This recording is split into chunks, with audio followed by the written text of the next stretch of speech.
Hello and welcome to another edition of the Central Virginia Sport Performance Podcast. My name is Jay DeMeo, and today I have the pleasure of speaking with 2015 presenter Michael Regan.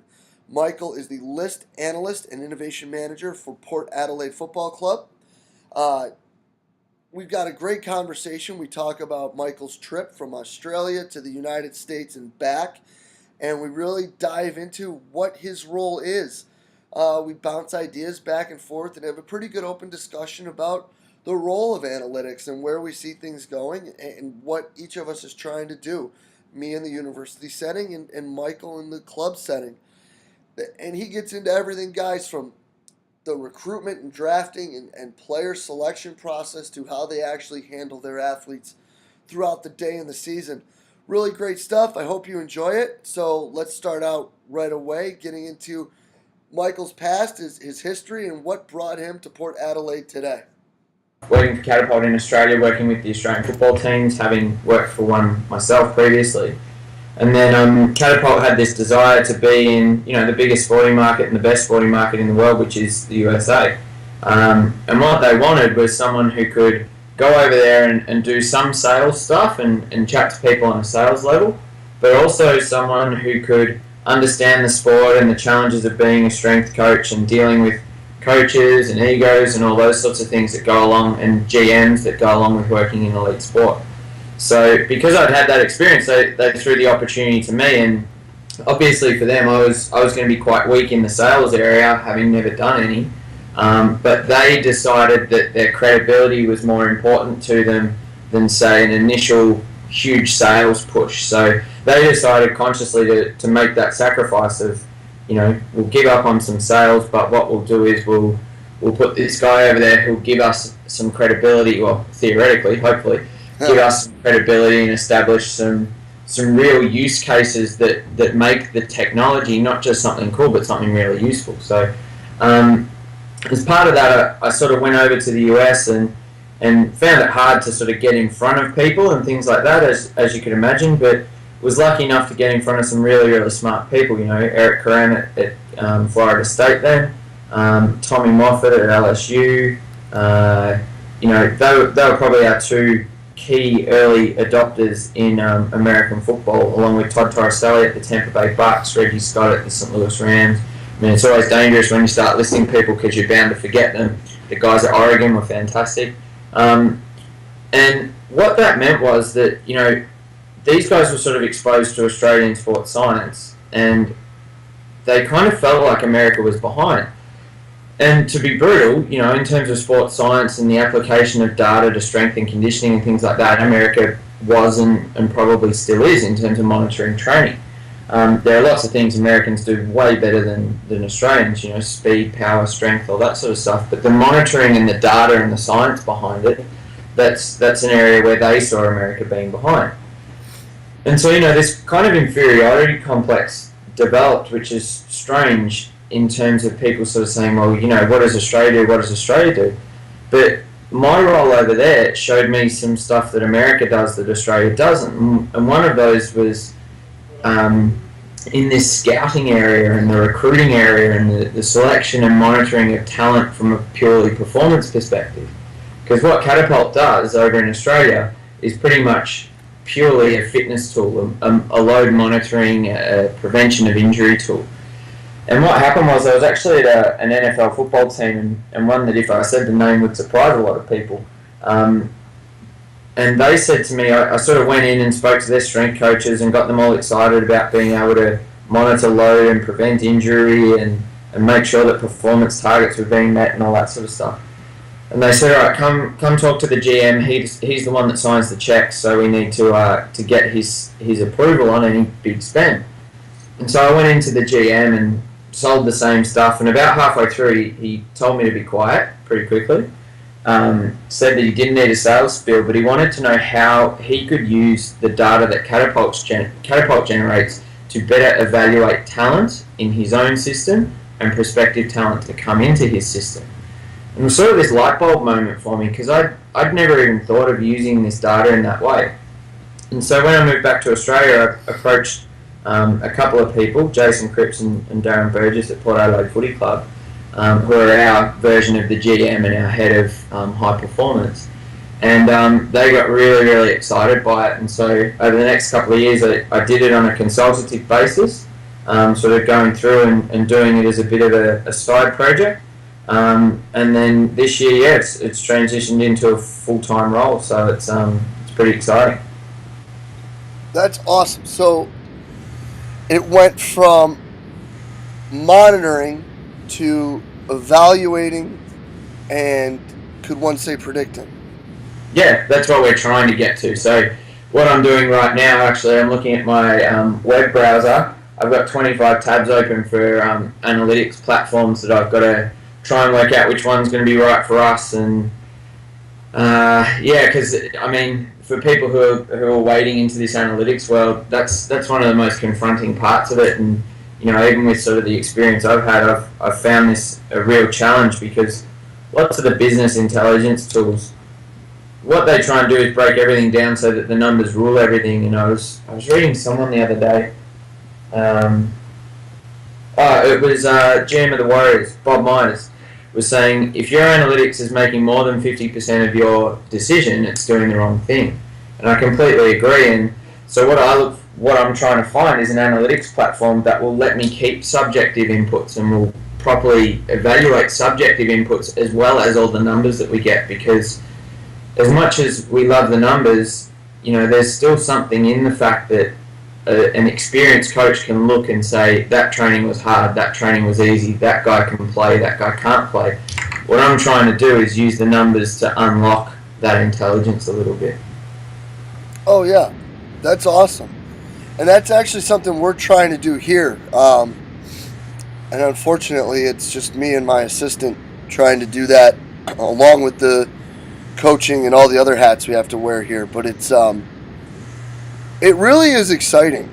Like, yeah, it is, man. And it's like scary, because you don't want to sit here and when you find like something that looks good and looks like it's matching up, the last thing you want to do is jump and be like, "Oh, you know, we got it!" And it, you know, because there is such a huge human element to it that it is scary, and I think that's a great line, that the whole 50% thing. I couldn't agree with that statement anymore.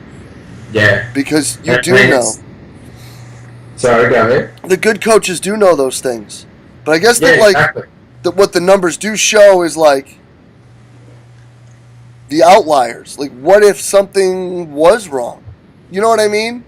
Like, what if a kid does need a break? Like a session that wasn't supposed to be hard, what if it really was? You know what I mean? Like, that kind of stuff is neat to me too.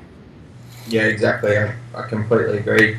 And you know, it's quite refreshing to hear someone say that, because there's too many people around now who are just trying to have the numbers rule everything and predict everything. And you know, there's definitely a role for it, but it's got to lie somewhere in the middle.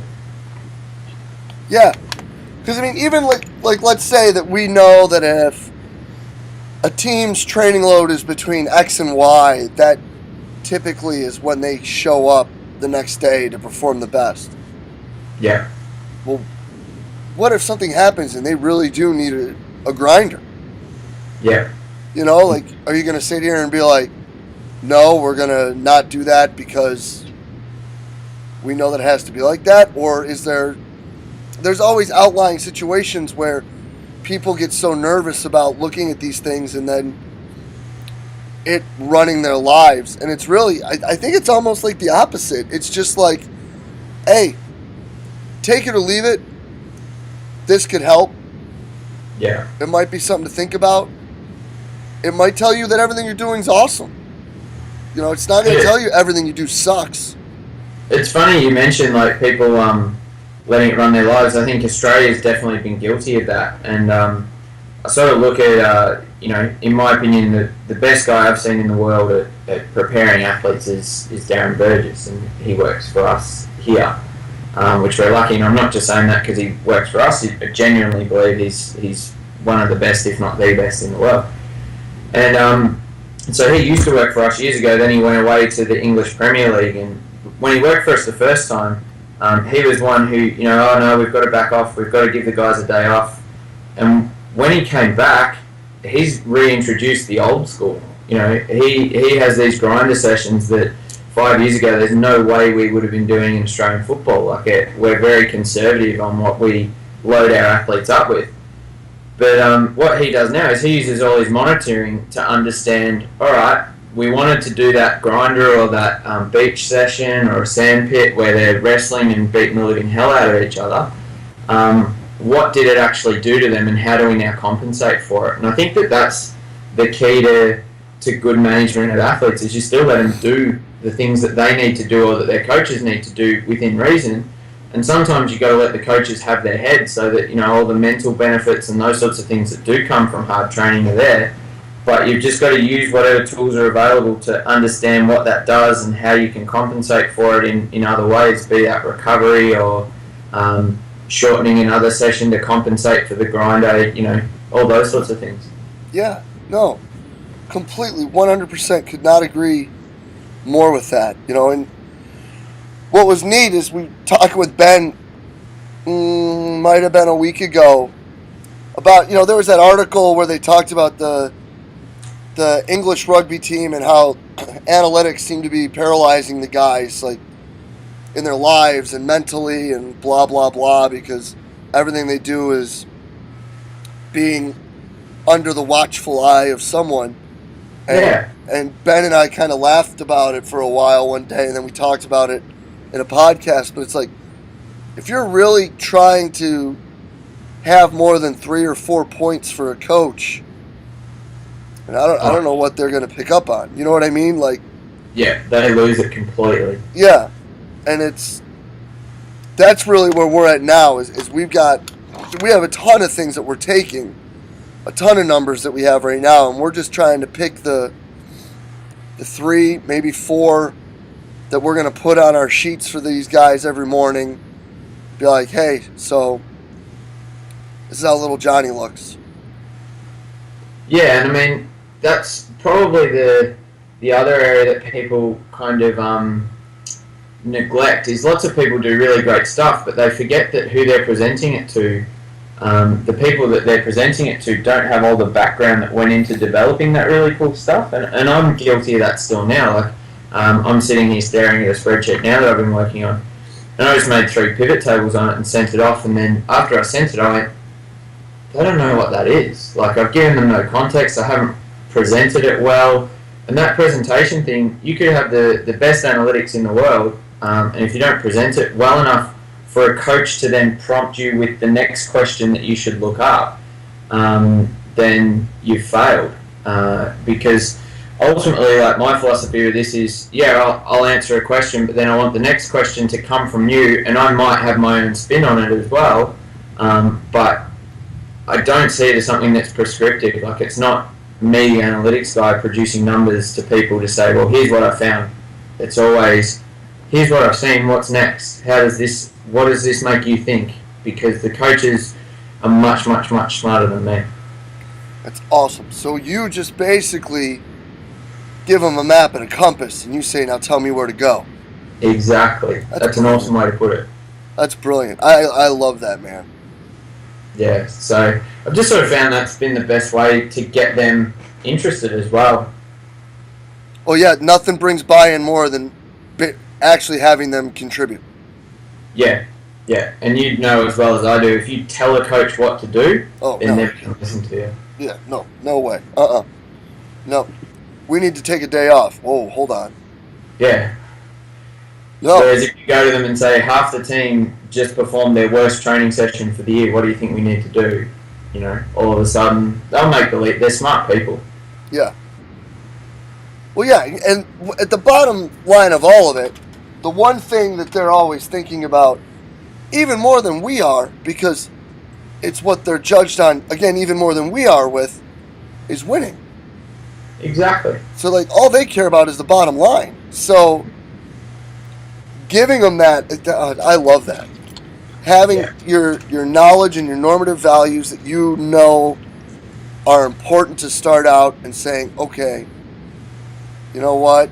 Here's the painting. Where are we going? I mean, that's freaking brilliant. I love that. Yeah, I mean, it can be quite confronting, though, because you've got to when you do that, and this is, I've been caught in this before, is if they want to go somewhere that you can't answer in their time frame, that can lose them as well. So you got to be really comfortable, and I actually find that I tend to prepare ahead. So before I show them something, I kind of try and guess where they're going so that I know that I can be on the right path when they say it. So, because that can be a really confronting thing when they say, well, I think the next thing you got to do is X, Y, Z, and you've prepared for A, B, C. That all of a sudden slows everything down. So Yeah. No, that's a great point. God, that sounds fun though, man. yeah, it is. I mean, it's a really cool role. I'm really excited. So, you spend a lot of time doing a lot of crap, and then something like this comes along, and you just got to jump at it, and got to make sure that it turns into something that's really useful for everyone. Because with being given a job like this, it's up to me to make it work, really. So Well, it sounds like you got the train rolling already, my friend. yeah. So it's going to be cool. Well, listen, How are Michael. you guys going this year? Say again? How are you guys going this year? We're doing okay. I mean, this is really the first time we've started to be able to have everything be consistent, both times of day and buy-in with these kids. So we're going to have the best data set we've ever had. So now we're taking everything in, and we're going to just show everything that we found. And it'll be like from day one until the last day of the season, we noticed X, Y, and Z with our guys, and see where it leads us. Yeah. My big thing that I'm trying to get across to our staff is I don't want this to be something that it's like, that this isn't anything that I'm telling you or shoving at you. This is just information that might be useful, and let's allow this to open more lines of communication as to what we're doing. Looking at and comparing everything from like statistical data in the game to like stats, like just general stat sheets, to how well we defended, how many times we got open cutting versus last year, how many times we did this better versus last year, and basic readiness statuses and workloads and things like that, and just being like, this is what the season looked like. Let's see where we need to go for 15-16. Yeah. Because at the end of the day, you need to be preparing for something. Well, and that's sort of a really interesting one that you just brought up there, because lots of people get stuck in, how do I fix tomorrow's practice? When realistically, until you get what you've just described, where you've got everyone buying in and conforming, you can't really make many decisions, and you need to get some baseline data before you can really work out if what you're seeing is real or if it's a shadow that you're jumping at. Yeah. Yeah, and that's the other thing that we'll probably really be talking more and more about, is how the new kids next year, we're really not going to know what to do with. Yeah. Because you don't know where they are. You don't know where they're starting. And then we're going to need to kind of move slow even with the older guys, because what's the offseason going to do to us? How much improvements are we actually going to see in their abilities to move, their ability to repeat bouts, their ability to recover between bouts? Shoot, and the thing that you throw in on top of that changes everything with us being in a university setting is classes change. Yeah. Those stresses change, and it's something that we're going to have to be more and more considerate with how we deal with it. Yeah. Yeah, exactly. But, it is. It's exciting. It's fun. It's just finding what And then how we're going to do it too is we'll basically have two different reports, if you want to call it that. And it'll be one three probably. One for the staff, one for sports med, and then one for us, for what the kids are doing with us, whether it would be our actual off-court training or our fitness work or recovery modalities or how their nutrition's going through the week versus their norms. Yeah. Things like that really the coaches probably don't need to be bothered with. Well, yeah, exactly. All the coach cares about is he ready to play? Yeah. And if there are some things that they need to know about the kid, it's a disservice not to tell them. Yeah. But whether a kid's going to be able to do 2 series of depth jumps versus 1 series of depth jumps, I think they couldn't care less. No, all they care about is he at his best and have you broken him? Right. Yeah, it's funny you mentioned with the kids coming in. I mean, that's kind of where my role started. Was we get a lot of data on the kids that we draft, so we can actually sort of get a reasonable picture of that. And the other thing we're trying to work out is to predict what is trainable and what isn't in the physical side of things within our system. Like, we know obviously that if you get an athlete and spend all your time on power, you can probably get a 10 to 15% increase across the first 5 years in system, their power output. What about in our system though, with all the other demands of our training and our coaching and the specialisation areas of our staff? What is the actual outcome? So we're trying to actually baseline the 18s coming in, the under 18s coming in, and then look at them across time in our system to understand what we're good at developing and what we're not.